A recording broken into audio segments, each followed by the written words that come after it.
Bismillahirrahmanirrahim. Assalamualaikum warahmatullahi wabarakatuh. Apa kabar anak-anakku semuanya?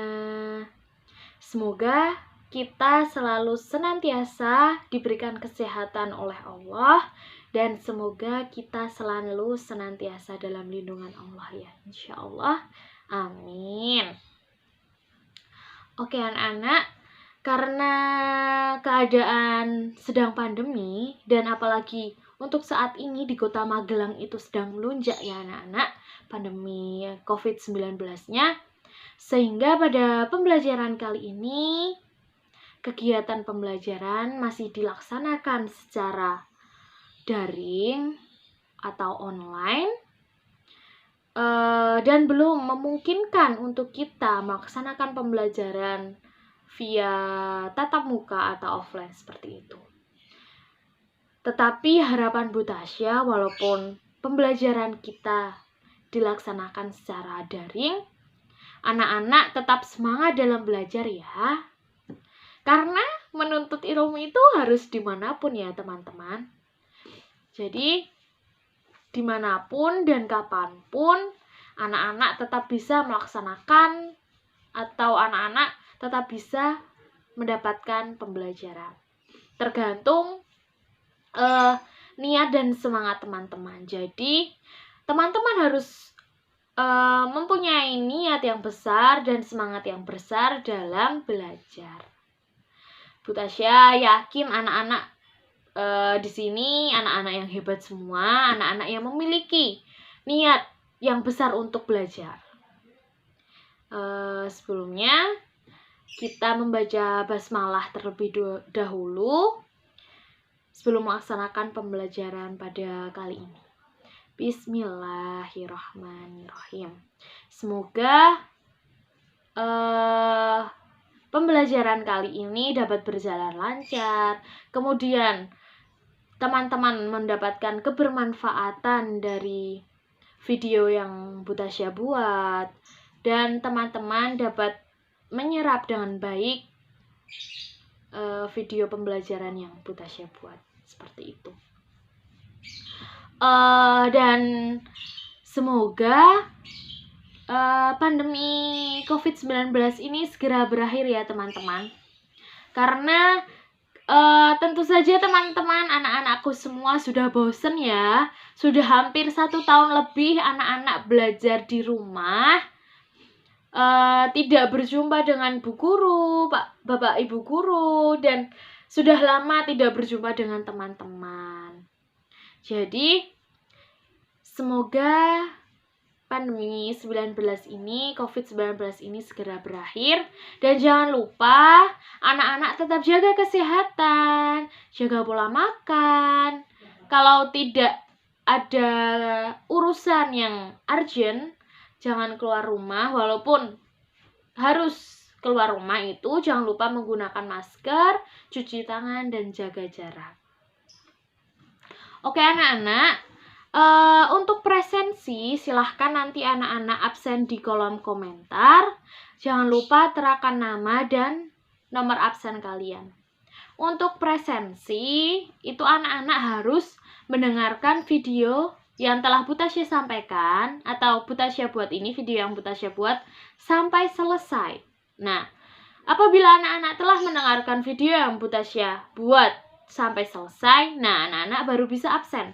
Tetapi kalau anak-anak belum selesai mendengarkan video pembelajaran yang Bu Tasya buat, Bu Tasya harap anak-anak jangan absen terlebih dahulu. Dan Bu Tasya harap semoga anak-anak bisa mendengarkan video pembelajaran yang Bu Tasya buat dengan baik, oke? Pada pembelajaran kali ini, kesempatan kali ini kita akan belajar bersama mengenai tentang apa sih Al-Quran itu, kemudian apa sih tujuannya Allah itu menurunkan Al-Quran, seperti itu ya anak-anak. Kemudian mengapa sih Al-Quran itu menjadi pedoman hidup kita. Oke. Menuju materi yang pertama, anak-anak, kita akan membahas tentang pengertian dari Al-Quran. Nah, sebelumnya jangan lupa nanti anak-anak mendengarkan video Bu Tasya dan juga anak-anak harus tetap membaca materi di buku ya. Jangan hanya fokus kepada video pembelajaran yang Bu Tasya buat, tetapi kalian juga harus membaca buku Al-Quran dan Hadis, buku paket Al-Quran dan Hadis. Harapannya apa? Agar anak-anak itu tambah materinya, seperti itu. Oke, Al-Quran menurut bahasa, Al-Quran itu diambil secara dari kata qara'a yaqra'u Qur'anan, yang memiliki pengertian atau yang berarti sesuatu yang dibaca. Kemudian, Al-Quran secara harfiah itu anak-anak memiliki arti bacaan yang sempurna. Nah, kemudian Al-Quran menurut istilah. Ada yang tahu Al-Quran menurut istilah itu apa? Nah, Al-Quran itu adalah firman Allah yang disampaikan oleh malaikat Jibril kepada Nabi Muhammad yang diterima oleh umat Islam dari generasi ke generasi tanpanya ada perubahan. Dan sampai saat ini pun kita masih mendapatkan atau menemukan Al-Quran tanpanya ada perubahan ya teman-teman. Jadi Al-Quran itu adalah firman Allah atau kalamullah yang disampaikan oleh malaikat Jibril. Nah, disampaikan oleh malaikat Jibril ini redaksinya langsung dari Allah kepada Nabi Muhammad yang diterima oleh umat Islam hingga saat ini. Seperti itu. Kemudian Al-Quran itu juga mempunyai nama dan sifat-sifat loh anak-anak. Ada yang tahu nama dan sifat Al-Quran? Oke. Nama Al-Quran terlebih dahulu ya kita membahasnya. Al-Quran itu mempunyai beberapa nama lain. Yang pertama ada Al-Furqan, kemudian ada At-Tanzil, kemudian ada Adz-Dzikr, dan Alkitab. Membahas dari yang pertama, kenapa Al-Quran itu dinamakan Al-Quran gitu nggih? Atau Al-Quran, kenapa Al-Quran itu dinamakan sebagai petunjuk? Nah, itu ada di Quran surat Al-Isra ayat 9, teman-teman. Yang artinya seperti ini, Al-Quran ini sesungguhnya Al-Quran ini diberikan petunjuk kepada jalan yang lebih lurus dan memberi kabar gembira kepada orang-orang mukmin yang mengerjakan amal soleh bahwa bagi mereka ada pahala yang besar. Kemudian Al-Quran dinamakan sebagai Al-Furqan itu ada di Quran surah Al-Furqan ayat 1. Yang artinya Maha Suci Allah yang telah menurunkan Al-Quran kepada hambanya agar dia menjadi pemberi peringatan kepada seluruh alam.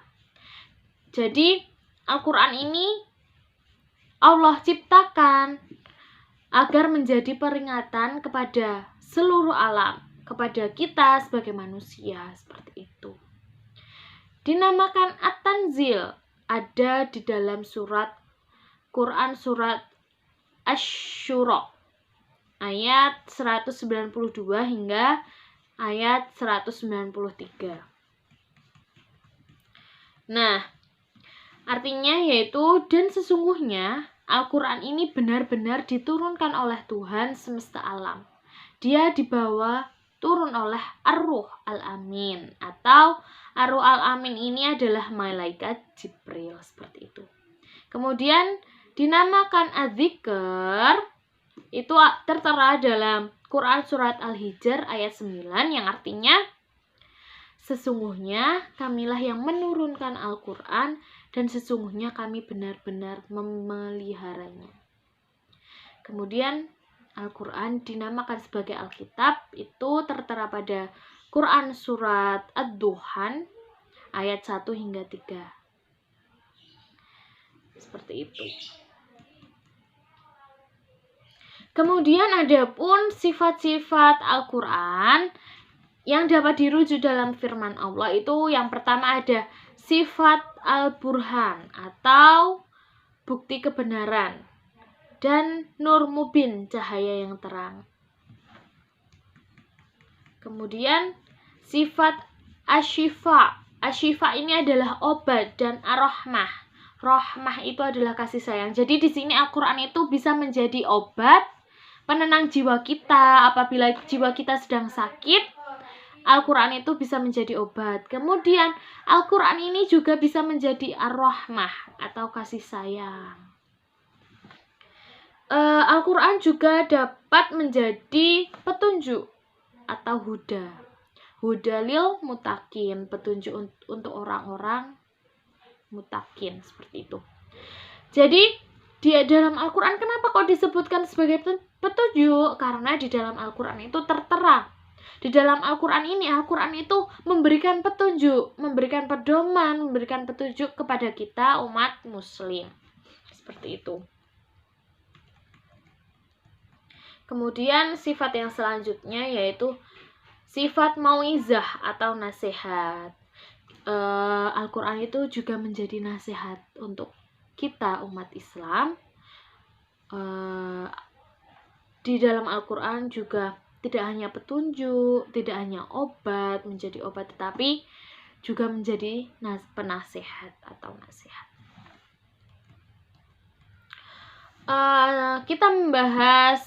Kita sudah membahas tentang pengertian Al-Quran secara bahasa,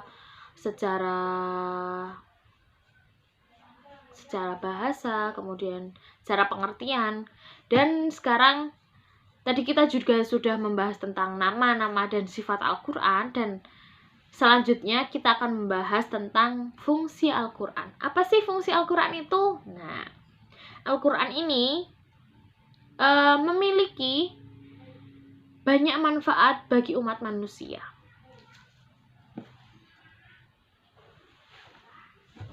Fungsi Al-Quran antara lain yang pertama yaitu sebagai al-huda atau petunjuk. Al-Quran ini menjadi petunjuk bagi manusia. Secara umum, petunjuk bagi orang-orang yang bertakwa. Kemudian, petunjuk bagi orang-orang yang beriman. Jadi, Al-Quran ini tidak hanya menjadi petunjuk bagi umat Islam saja, akan tetapi manusia secara umum. Kemudian, yang kedua yaitu menjadi asyifa atau obat. Di dalam Al-Quran juga disebutkan bahwa Al-Quran itu merupakan obat bagi penyakit yang ada di dalam dada manusia. Penyakit dalam tubuh manusia itu nggak cuman berupa penyakit secara fisik aja ya teman-teman, nggak cuman meriang, kemudian masuk angin, kemudian sakit mah, sakit lambung, asam urat dan lain sebagainya, tetapi manusia juga merasakan sakit di dada seperti tidak tenang, kemudian ada rasa marah, iri, dengki, dan lain sebagainya. Nah, Al-Quran ini menjadi asyifa atau obat untuk seluruh umat Islam. Kemudian yang ketiga yaitu ada Al-Furqan atau pembeda atau pemisah. Jadi Al-Furqan ini Al-Quran dinamakan Al-Furqan karena Al-Quran itu dapat menjadi pembeda atau pemisah antara yang hak dan yang batil, seperti itu. Jadi Al-Quran itu menerangkan mana sih yang baik, mana sih yang buruk, seperti itu. Kemudian Al-Quran sebagai nasihat. Jadi di sini di dalam Al-Quran itu terdapat banyak pengajaran, kemudian nasihat-nasihat, peringatan tentang kehidupan bagi orang-orang yang bertakwa, yang berjalan di jalan Allah SWT. Nah, nasihat dan peringatan ini penting karena sebagai manusia kita sering lalai, kita banyak masalah, dan cara penyelesaiannya sebaiknya kita juga merujuk kepada Al-Quran dan hadis sebagai pedoman hidup kita. Oke anak-anak, untuk pembelajaran kali ini kita cukupkan sampai di situ saja. Kita hari ini membahas tentang... Oke anak-anak, pada pembelajaran kali ini kita tadi sudah belajar bersama mengenai tentang pengertian secara bahasa, kemudian nama dan lain sifat Al-Quran dan fungsi dari Al-Quran. Bu Tasya mempunyai tugas buat anak-anak. Silahkan nanti anak-anak memberikan contoh dari nama-nama lain. Kan Al-Quran itu, nama lain dari Al-Quran itu ada Asy-Syifa, Al-Huda, Al-Furqan. Nah, anak-anak silahkan mencari contoh dalam kehidupan sehari-hari. Kemudian fungsi dari Al-Quran itu ada 5. Silahkan anak-anak juga mencari contoh di kehidupan nyata, di real kehidupan anak-anak. Oke? Nanti untuk pertugasan, silahkan nanti kita kembali ke WhatsApp group. Nanti Bu Tasya terangkan lagi tugas-tugasnya apa, kemudian dikumpulkan kapan, dan dikumpulkan di mana. Nanti jangan lupa habis ini anak-anak simak grup WhatsApp ya, seperti itu. Pekan depan kita akan belajar bersama mengenai Al-Quran sebagai pedoman hidup manusia. Tetap semangat ya anak-anak. Mohon maaf apabila tadi Bu Tasya banyak salah, banyak kelinta-kelintunya, Bu Tasya mohon maaf. Harapannya pembelajaran pada kali ini anak-anak dapat menyerap dengan baik materi yang telah Bu Tasya sampaikan. Terima kasih, mohon maaf yang sebesar-besarnya. Wassalamualaikum warahmatullahi wabarakatuh.